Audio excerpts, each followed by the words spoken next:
عثمان صاحب ابھی جیسے ڈاکٹر صاحب بھی کہہ رہے تھے کہ اپرچونٹیز ہیں، اگر ہمارے تعلقات امریکہ کے ساتھ اچھے ہیں وہ بھی ہم سے شفقت کریں تو زبردست بات ہے، لیکن کیا ہم اس سے صحیح فائدہ اٹھانے کے لیے ہماری اسٹریٹجی ڈیزائن ہے؟ اچھا، دو باتیں. پہلی تو یہ کہ سمجھیں اچھے نہ ہو تو پھر کیا اثرات ہوں گے. تو یعنی تو اچھے نہ ہونے سے تو اچھا ہونا بہتر ہے، تو اس میں تو کوئی دو رائے نہیں ہو سکتی. تو اب آپ دیکھیں جو اسٹریٹجی کی جہاں تک بات ہے، اگر آپ 4 مہینے یا 5 مہینے پیچھے چلے جائیں یا ایون اس سال کے شروع میں، تو جب صدر ٹرمپ کے حلف اٹھانے کے دن تھے تو یہاں ایسے وسوسے پھیلائے جا رہے تھے کہ جیسے صدر ٹرمپ جو ہے وہ حلف اٹھائیں گے اور پاکستان اگلے دن جو ہے وہ ایگزسٹ کرنا بند کر دے گا. ٹھیک ہے نا. تو آپ جو بھی کہیں، جو ہماری کرنٹ لیڈرشپ ہے، جو ملٹری اور سول دونوں، ان کو کم از کم یہ کریڈٹ تو دینا پڑے گا کہ ایک سفارتی سطح پہ انہوں نے پاکستان کا ریوائول کیا ہے. اور ہم بیٹھ کے یہ بحث کر رہے ہیں کہ اب امریکہ سے تعلقات اچھے ہیں تو اب کیا کریں. ٹھیک ہے نا. تو میرے خیال میں یہ بہت بڑی نعمت ہے کہ جس سچویشن میں ہم آج ہیں. دوسرا آپ یہ دیکھیں جو ہوپ کی بات ہے نا، ایک اور بات ہے کہ 2 سال پہلے 2.5 سال پہلے جب یہ حکومت کی تبدیلی ہوئی ہے تو آپ کو یاد ہوگا جب یہ 2024 شروع ہوا ہے تو کہا جاتا تھا یہ ڈیفالٹ کا سال ہے. بالکل. اور اب جو ہے آج ڈیفالٹ کیا، کل ڈیفالٹ کیا، اور پتہ نہیں پاکستان نے باقی رہنا ہے کہ، اور پورے نقشے لوگ کھینچتے تھے کہ پہلے ملک ڈیفالٹ کرے گا، پھر فلاں صوبے میں یہ مسائل ہے، فلاں صوبے میں یہ مسائل ہیں. آپ دیکھیں 2 سال میں یا 1.5 سال میں یہ کنورسیشن تبدیل ہو گئی ہے. بالکل. اب ہم بیٹھ کے یہ گفتگو کر رہے ہیں کہ مستقبل میں ہمارے لیے اپرچونٹیز کیا ہیں. تو ایک تو یہ ہماری بہت بڑی کامیابی ہے. دوسرا آپ دیکھیں امید جو ہے وہ تو خود امریکہ بھی ہمیں دلا رہا ہے. صدر ٹرمپ نے ہمیں بتایا کہ ہمارے پاس بہت سارے ریسورسز ہیں، کیونکہ ہماری حکومتیں تو بتاتی ہی رہی ہیں، تو اب صدر ٹرمپ یہ بتا رہے ہیں. تو یہ بھی ہمارے ایک مستقبل کے حوالے سے اچھی چیز ہے کہ اگر کوئی ایسے نیچرل ریسورسز ہیں اور امریکہ ان کو نکالنے میں ہماری مدد کرنے کے لیے تیار ہے، کیونکہ ہمارے پاس تو ٹیکنالوجی موجود نہیں ہے، ریسورسز موجود نہیں ہیں. تو اگر کوئی ایسے ریئر ارتھ منرلز ہیں یا آئل ہے جو نیچے موجود ہے اور امریکہ ہماری مدد کرنے کے لیے تیار ہے، تو اس سے اچھی کوئی بات ہو نہیں سکتی. اور اس کے ثمرات یقیناً عوام تک پہنچیں گے ہی پہنچیں گے. دوسرا آپ دیکھیں جو ہمارے یہاں، میں اب دیکھ رہا تھا آج کل بھی لوگ مایوسی کچھ پھیلاتے ہیں، تو جو پاکستانی قوم کی نفسیات ہے، ایک بات آپ یہ دیکھیں، کم از کم ہمیں اس بات کی داد دیں ایز اے نیشن، پوری ہسٹری دیکھیں کہ جس چیز پہ ہم فوکس کر لیتے ہیں وہ ٹارگٹ ہم اچیو کر لیتے ہیں. اس کی ایک مثال ہے ہمارا ایٹم بم ہے کہ ہم نے فیصلہ کیا اور ہم نے حاصل کر لیا. یہ کوئی چھوٹی بات اس لیے نہیں ہے کہ ہمارے ہمسائے میں ایران موجود ہے. ابھی جو اس کی جنگ ہوئی اسرائیل کے ساتھ، تو یہ خبریں چھپتی نہیں کہ پتہ نہیں شاید کوئی $300 کے قریب اور 40 سال انہوں نے لگائے ہیں، لیکن یہ کیپیبلٹی ڈیولپ نہیں کر سکے. تو یوکرین جو ہے وہ آج بھی پچھتاوا کرتا ہے کہ ہم نے ان کی باتوں میں آ کے ایٹمی ہتھیار اپنے دے دیے. تو آپ دیکھیں یہ کریڈٹ ہماری ملک کو، ہماری قوم کو یہ جاتا ہے کہ ہم نے یہ چیز تیار کی اور اس کی حفاظت کی. دوسرا آپ دیکھیں کچھ سال پہلے کہتے تھے طالبان آ گئے اسلام آباد پہ قبضہ کرنے والے. وہ جنگ بھی ہم نے لڑی ان کے ساتھ، ان کو پیچھے دھکیلا. پھر ہم نے ایک سپر پاور کے ساتھ جنگ لڑی، اس کو ریزہ کر دیا جو سوویت یونین کی تھی. اس کے ٹھیک ہے ہماری سوسائٹی پہ اثرات بھی آئے، وہ ایک علیحدہ بحث ہے، لیکن یہ کہ ہم نے اچیو تو کیا نا. ایسی بات نہیں ہے کہ ہم نے پورا 70 سال 78 سال ایسے ہی گزار دیا اور کچھ اچیو نہیں کیا. پھر آپ دیکھیں انڈیا کے ساتھ کمپیریزن ہوتا ہے بار بار، تو ایسی بات نہیں ہے کہ انڈیا میں جو نچلا طبقہ ہے وہ کوئی بہت ہی خوشحال ہے. آپ دیکھیں پاکستان میں جو ٹاپ 1% ہے وہ تقریباً 22% جو پاکستان کی ویلتھ ہے اس کو کنٹرول کرتے ہیں. امریکہ میں انڈیا میں یہ 40% ہے یہ شرح، اور یہ اس وقت سے بھی زیادہ ہے جب یہاں پہ برٹش راج تھا. یعنی اب جو ٹاپ 1% ہے وہ برٹش کے ٹائم سے بھی زیادہ با اثر ہے اس وقت، اور زیادہ ریسورسز کنٹرول کرتے ہیں بھارت میں. تو جو ان کا عام آدمی ہے وہ تو ان کا بھی پس رہا ہے. ہماری ناکامی بس ایک یہ ہے، ہم کوئی ایسا مربوط یا تسلسل والا سیاسی نظام نہیں بنا سکے کہ جو چل سکے. اب اس کی ریزن کیا ہے؟ اس کی ریزن لوگ کہتے ہیں مارشل لاء لگتا ہے یہاں لوگ اپنے حقوق کے لیے باہر نہیں نکلتے. تو آپ مجھے بتائیں ان کو آپ نے کون سا ایسا سیاسی حق دیا ہے جس کے لیے وہ باہر نکلیں؟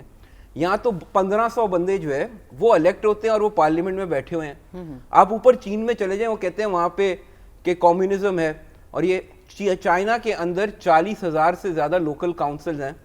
وہاں پہ 1.25 کروڑ سے زائد لوگ جو ہے وہ منتخب ہوتے ہیں ہر 4 سال بعد. شامی صاحب اس سسٹم کے اوپر بالکل ہم آئیں گے کہ نچلی سطح کے اوپر اختیارات منتقل کرنا کتنا ضروری ہے ڈیموکریسی کو اصل اسپرٹ میں نافذ کرنے کے لیے، اس پہ میں بعد میں آؤں گی. لیکن ابھی چونکہ بات یہ چل رہی ہے کرنٹ سینیریو کی، تو شامی صاحب بھارت کے ساتھ کیا بیتی ہے؟ بھارت تو ہمیں ہمیشہ یہی دھمکیاں دیتا تھا کہ وہ مغرب کی آنکھ کا تارا ہے اور امریکہ کا پیارا ہے، تو کیسے ایک دم ایسے پیچھے چلا گیا اور اب پیچھے چلا ہی گیا ہے، تو اب ہم نے اس اپرچونٹی کو کیسے سسٹین کرنا ہے؟ آپ دیکھیں بنیادی طور پہ جو ہے، میں نے کل بھی تھوڑی اس پہ گفتگو ہوئی تھی، لیکن یہ بنیادی طور پہ تو ایگوز کا کلیش ہوا ہے. یعنی صدر ٹرمپ جو ہیں، آپ اگر دیکھیں کل آذربائیجان اور انہوں نے آرمینیا کے درمیان صلح کرائی ہے. اب آپ وہ پریس کانفرنس دیکھیں کہ دونوں ممالک کے جو سربراہان ہیں وہ صدر ٹرمپ کی جو خوشامد کر رہے ہیں، تو وہ بھی ایک اپنی مثال آپ ہے. انہوں نے دونوں نے جوائنٹلی ان کو نامزد کیا پیس پرائز کے لیے، اور پھر انہوں نے کہا ابھی کاغذ لے کے آؤ، لیٹر لکھتے ہیں دونوں مل کے. یعنی یہ کل کی پریس کانفرنس تھی. تو انڈیا کے ساتھ مسئلہ یہ ہوا کہ مودی صاحب کے غبارے میں اتنی ہوا بھری گئی کہ یہ تو دنیا کی سپر پاور بن گئے ہم، اور مودی سے زیادہ اسٹرانگ لیڈر تو کوئی ہے ہی نہیں.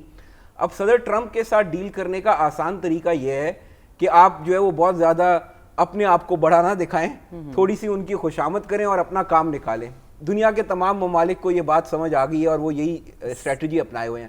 بھارت کی بدقسمتی یہ ہے کہ وہ اگر وہ یہ اسٹریٹجی اپناتے تو وہ پھر اپنے ملک میں فارغ ہو جاتے مودی صاحب جو ہے. تو اس ایگو کے کلیش میں وہ بیچارے پھنس گئے ہیں. باقی ایگو کے کلیش میں وہ پھنس گئے اور ہمیں اس میں فائدہ حاصل ہو گیا ہے. ابھی یہاں پہ ہمیں فارغ تو انہوں نے ابھی ہو جانا ہے.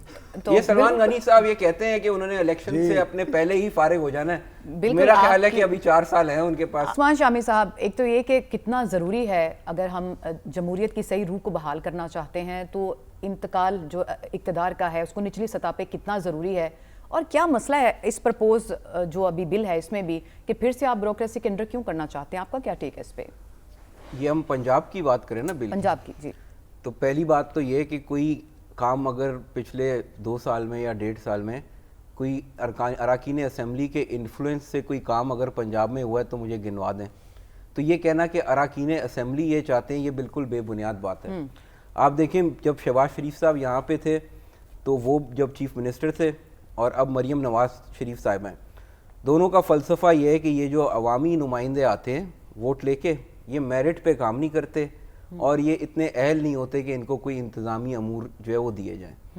اور مزے کی بات ہے کہ یہی فلسفہ ہے ان لوگوں کا جو مارشل لاء لگاتے ہیں ملک میں، کہ یہ جو عوامی نمائندے آتے ہیں یہ میرٹ پہ کام نہیں کرتے اور یہ اس بات کے اہل ہی نہیں ہوتے، ان کے پاس تو کوئی اسپیشلائز وہی نہیں ہے ٹریننگ ان چیزوں کو چلانے کی. تو ایک تو یہ کہ یہ جب یہ بات کرتے ہیں یہ لوگ اور یہ انتقال اقتدار نہیں کرتے اور یہ لوکل باڈیز نہیں لے کے آتے تو یہ اپنے وجود کی نفی کرتے ہیں. یہ بات تو ان کو سمجھنی چاہیے سب سے پہلے جو ہے. تو ایک تو یہ لیڈرشپ کا کرائسس ہے. دوسرا یہ کہ یہ اپنا آپ دیکھیں کتنا ضروری ہے وہ اس لیے کہ اس وقت ویسے میں پہلے کہہ رہا تھا بریک سے کہ 1500 لوگ ٹوٹل ہیں، یعنی 22-23 کروڑ کے ملک میں 1500 لوگ الیکٹڈ ہیں ٹوٹل اس وقت، اور آپ کہتے ہیں کہ یہ ملک میں جمہوریت ہے. یعنی یہ آمریت ہی ہے، یعنی ایک طرح سے آپ کہہ لیں. تو میں آپ کو مثال دے رہا ہوں چائنا کی، وہاں پہ آلموسٹ 1.25 کروڑ سے زیادہ ہیں. انڈیا کے اندر 30 لاکھ سے زیادہ الیکٹڈ لوگ ہیں. تو جب نظام کو کوئی خطرہ درپیش ہوگا تو یہ 1.5 کروڑ یا وہاں 30 لاکھ لوگ یہ سارے سڑکوں پہ کھڑے ہوں گے نا. ان کی اونرشپ ہے نظام کی جو ہے. بالکل. تو پہلی بات یہ تو یہ اس لیے جمہوریت مستحکم جو ہم کہتے ہیں ہوتی ہے تو ایک تو لوگوں کی تسلی ہوتی ہے، دوسری یہ کہ بہت ہزاروں لاکھوں کی تعداد میں لوگ آ جاتے ہیں جن کی سسٹم کے اندر اونرشپ ہوتی ہے. بالکل اسٹیک ہولڈرز ہوتے ہیں. اب یہ جو انہوں نے اس بل میں کہا ہے، اگر یہ بڑی اچھی بات ہے کہ ڈی سی صاحب جو ہیں ان کی بھی اتنی پاور ہونی چاہیے کہ جتنا ایک الیکٹڈ نمائندے کی ہے، تو پھر چیف منسٹر اور وزیر اعظم پہ بھی یہی اصول لاگو کرتے ہیں. وہاں پہ کیوں نہیں ہے؟ وزیر اعظم اور ان کے پرنسپل سیکرٹری جو ہے ان کی کو پرائم منسٹرشپ ہونی چاہیے. اسی طرح سی ایم صاحبہ جو ہیں وہ اور ان کے چیف سیکرٹری یا پرنسپل سیکرٹری جو ہیں ان کے ساتھ اقتدار میں شریک ہونے چاہیے. تو اپنے لیے تو اصول یہ قبول نہیں ہے. اگر نیچے سے کوئی بھولا بھٹکا کوئی ووٹ لے کے آ جاتا ہے تو اس کو یعنی ایک گلی محلے کا بھی آپ اختیار دینے کے لیے تیار نہیں ہے. خود بیٹھ کے ملک کے اور صوبے کی پوری تقدیر کے فیصلے کر رہے ہیں اکیلے. خود کسی کو پاور شیئرنگ کے لیے تیار نہیں ہے، کسی کو اقتدار میں شریک بنانے کے لیے. تو آپ یہ سمجھتے ہیں کہ یہ جو پرپوز بل ہے یہ صحیح اسپرٹ ہی نہیں ہے اس کی، کیونکہ اس میں پھر بیوروکریسی کو نہیں. آپ دیکھیں ایک تو غیر جماعتی بیسس کے اوپر ہے یہ سارا. اس کی ایک پہلی بدنیتی تو یہ ہے کہ کوئی اور جماعت نہ قابض ہو جائے کسی شہر کے اوپر، اس لیے غیر جماعتی ہوگا. پاکستان کے اندر کراچی، لاہور، پشاور، پنڈی، وہاں پر لارڈ میئر نہیں ہوں گے، کوئی ذمہ داری نہیں ہوگا. وہ آپ چھوٹی چھوٹی پاکٹس فلاز ہیں اس بل میں. آپ دونوں کا یہ خیال ہے؟